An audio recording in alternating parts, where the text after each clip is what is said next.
Bu 5 dollarlıq əskinaz dekabrın 30-da hərracda 149 dollara satılıb. Onu bahalı edən əskinazda çap xətasının olmasıdır. Üz hissənin aşağı hissəsinə diqqət yetirsəz, arxa tərəfə aid dizayn elementlərinin bir hissəsini, o cümlədən 5, yəni 5 yazısının əksini görmək olur. Bu partial offset error xətası adlanır. Yəni dollar vərəqlərindən birinin mürəkkəbi yaxşı qurmadığından arxa hissənin bəzi elementləri bu əskinaza aid vərəqin ön hissəsinə hopub və beləliklə bu cür nadir əskinaz ərsəyə gəlib. Bu isə xətalı 20 dollarlıq əskinazdır. Arxa hissədə bir normadan sapma gözə sataşmır. Gəl ki, üst tərəfi çevirəndə Fedin və xəzinənin möhürləri və seriya nömrələrinin kağız üzərində düşmədiyini görürük. Insufficient inking error, yəni natamam mürəkkəb xətasından olan 1985-ci ilin bu 20 dollarlıq əskinazı dekabrın 30-da Heritage hərrac evində 516 dollara bizim pulla 877 manata satılıb.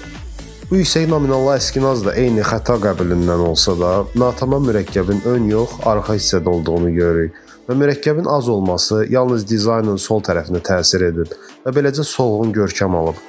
Çox yaxşı 40 dərəcəsində sertifikatlaşdırılmış bu 100 dollarlıq əskinaz eyni hərracda 288 dollara bizim pulla 489 manata satılıb.